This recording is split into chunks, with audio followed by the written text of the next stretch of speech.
Yeah, na, na, na, na, na, na. Episode 36.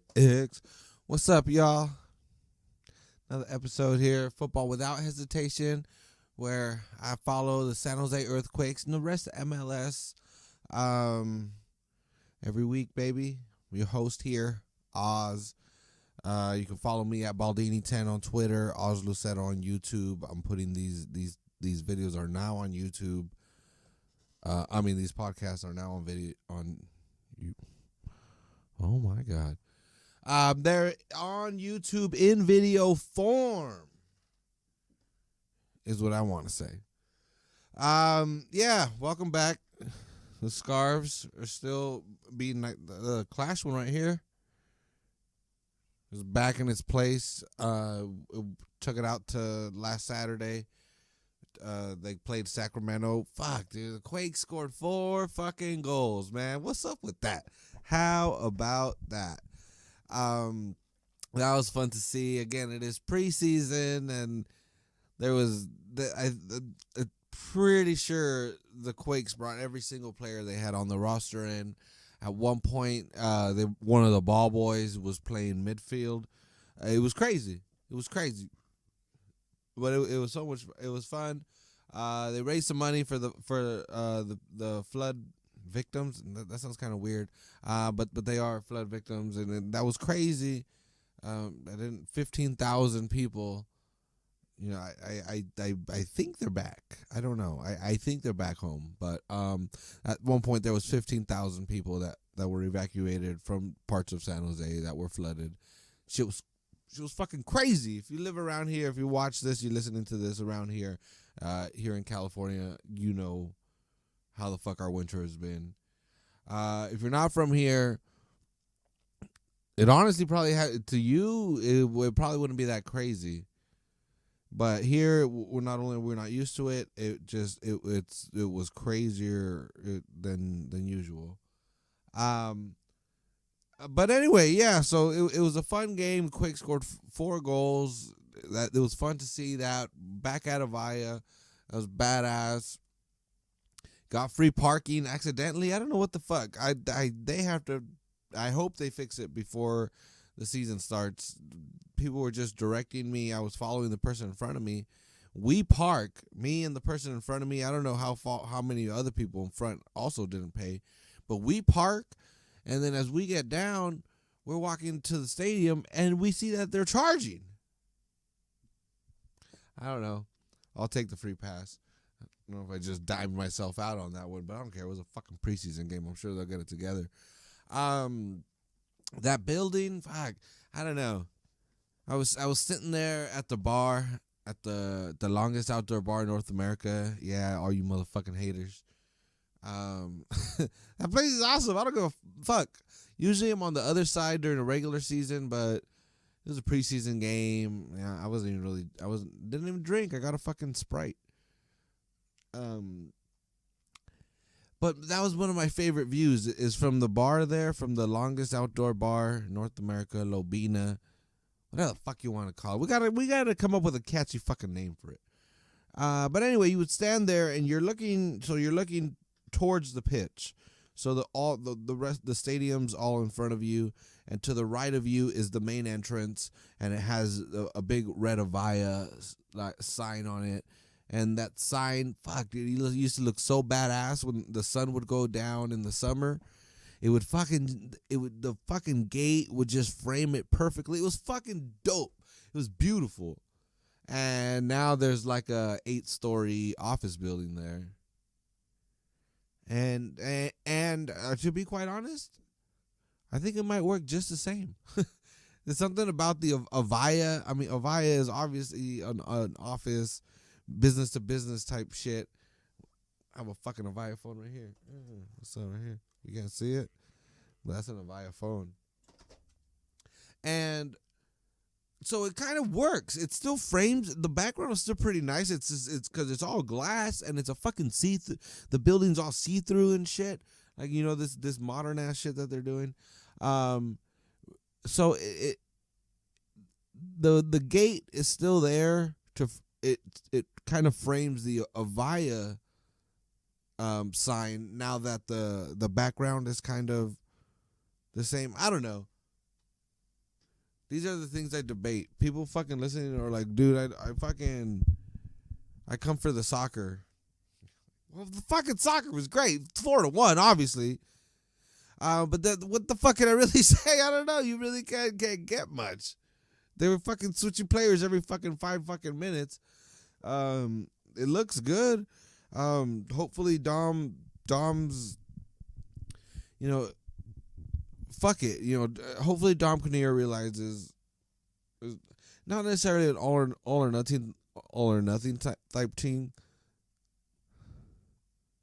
Are you fucking kidding me? Whatever. I'm turning into like Mexican Hulk right here. My accent's changing on the fucking mic. Anyway, so I don't know if Dom, like what do you have to lose? If you stick to your old ways and they don't work, you get fired. If you try something new and it doesn't work, you get fired. If you try something new and maybe it does work or it works better, because I believe he has 1 year left on his contract after this year even. Not entirely sure. But it just, hey, he can show I'm flexible. I can change my ways if need be. And I can use young personnel given to me in roles that benefit them. That, as I say that, I mean, I was thinking it earlier, but as I'm actually saying it, vocalizing it, I realize I sound like such an optimist. But really, what the fuck else, as a Quakes fan, what can you ask for? We got the new GM, the fucking Moneyball type dude. Come on, and I know if you go back in previous episodes, you can hear me say this, but the Quakes got him. I don't know. To me, the A's, they got the Moneyball GM. All of a sudden, now the Quakes have a Moneyball GM in this Fiorinelli. Shit, Fiorinelli, and I don't know, whatever his Italian name is. He is all about stats, like he gets on the computer, and that's how he evaluates players. Which again, I'm not judging. I'm not judging because I don't know. I'm not, like I said, I don't do this because I'm the biggest soccer brain in the fucking world. But to me, that it just was interesting catching that, and because he seems to have had success. Honestly, you look what he's done, where he's been. He seems to have had success. And so I'm excited. So as a fan, it is kind of a new era. And as much as it sucks to kind of like have to realize it, like, kind of grin and bear it type thing, is that this right now may be the beginning of another 3 or 4 year project, before this team is actually, playoff worthy year after year and, worthy of being in or having the ability to go to MLS final, which again, I'm going to say it again, I think it's fucking bullshit. I think we should get rid of, they play 34 games. Get rid of the fucking playoffs, which is fucking stupid. It's just another fucking it's a second season just attached to the very end. Just get rid of the playoffs. The fucking final was in December last year. The season went from March to December. Get rid of the playoffs and play 6 more games. 6 more fucking games. Again, 3 home, 3 away. Boom. More randomize it. Play 40 games in a season. Whoever has the most points at the end of the season, guess what? You're the champion. You're the champion. You went through a whole fucking season and you beat everybody. You weren't the 12th best team in the league that stumbled in to a tournament and won because of a fucking rainstorm or some shit. And I get it. I get both. I get both sides. I get, if you're the best, if you're truly the best, you should be able to play and win in any environment. So even if you were the best all year, but it rains and you can't win, well then fuck you. You know what the fuck? That's you should win. I get that point of view. But it's fucking dumb. It makes no sense. I mean, it's okay. You could divide the season. Dude, fucking look at the Mexican League. You can divide up the season into 2 seasons, but to do them right after the other in a tournament format like that, after all the bullshit everyone has to go through, I don't know. It makes no sense to me. Makes no fucking sense to me. And speaking of that,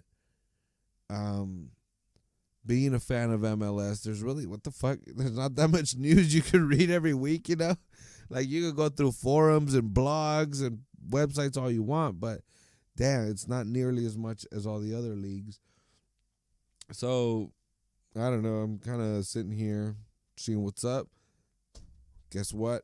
ESPN released their rankings. The most bullshit thing, again, in sports. Rankings that some fucking writers voted on, and then the average gets put on a list. How fucking stupid is that? I think this is how this team ranks. Are you? No, fuck you. You're fucking idiot. There's one way to rank teams, and that's the amount of wins and losses that they have. But when you have nothing else, what do you do? What do you do? And it's fucking interesting this year. There's 2 new teams added. 2 new teams coming into the mix. Atlanta, Minnesota, what up? Welcome. It's going to be fucking dope. Minnesota, I don't know how west you are. Like, I don't know what my geography is. How Houston's in the west. Yeah, Houston. Is Houston as far west as Minnesota? Or Minneapolis? What the fuck are these fuckers playing? Minneapolis. They got to be playing Minneapolis. Is it more west? The Vikings. What? The Vikings in the north. Oh shit. Fucking football. Anyway, ESPN came out with its rankings.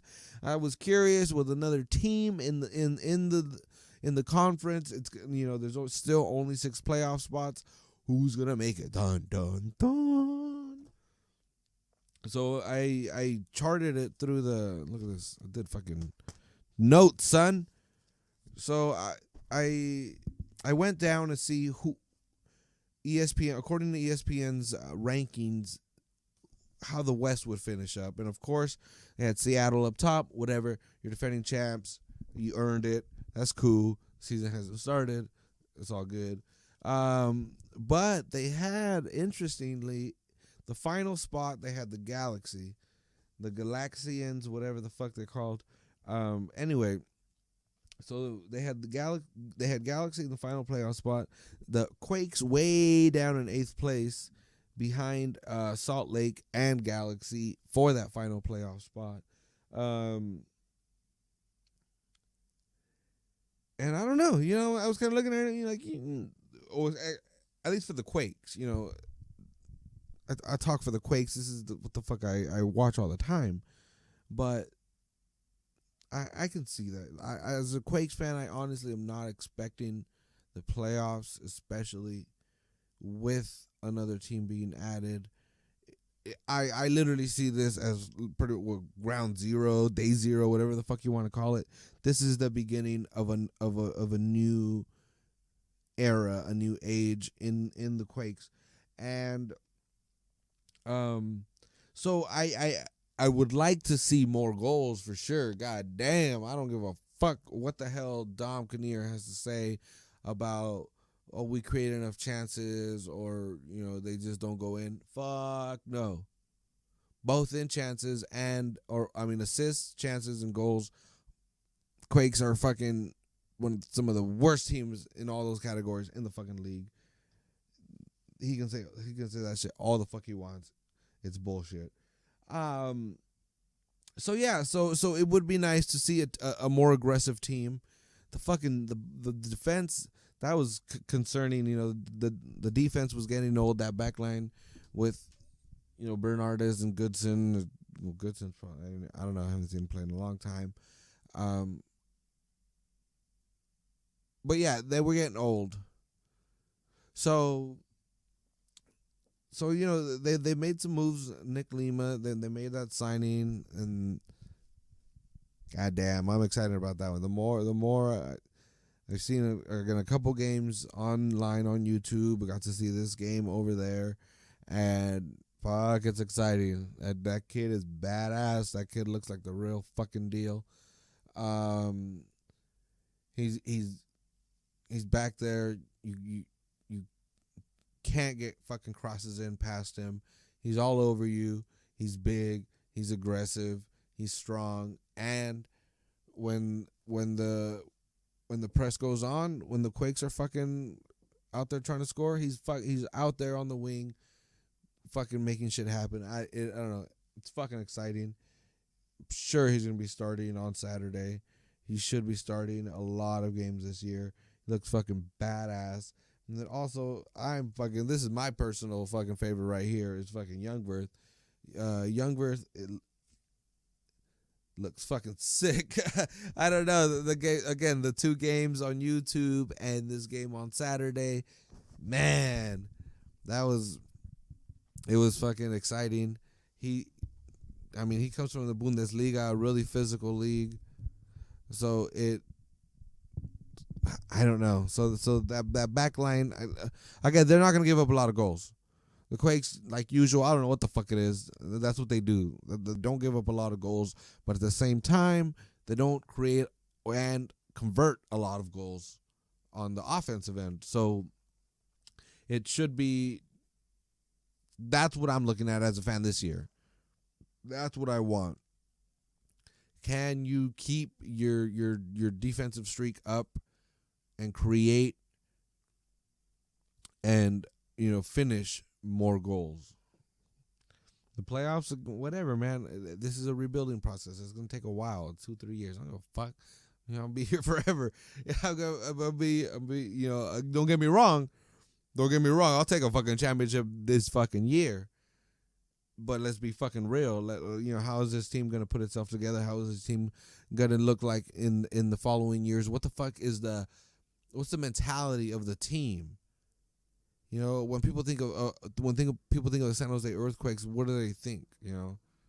A defensive team that fucking takes its chances on the contragolpe. What the fuck you say that in English? I don't know.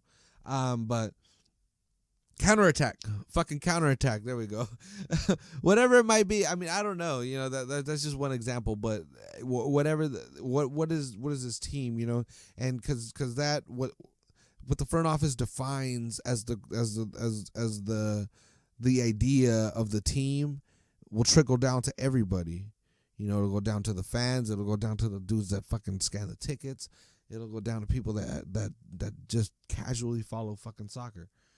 So it's so I get it. There's a long process. Just personally like to see more goals, more opportunities. Looks like it's gonna happen 4-1. I mean, it was the week before, which fuck. To me, it's just like what is it? The third preseason game in NFL. You don't play that last one because you'll just get it's just pointless. You're trying to rest. But this is the one that set the tone. In soccer, it doesn't matter. You can play week after week. It's not that physical. It's very strenuous. But anyway, so to me, this team looks fucking aggressive. They look happy to be playing together. It's gonna be fucking fun. On Saturday is the first game of the season. They go up against Montreal, which they've never beat Montreal. They've played 5 games. They've never beat them.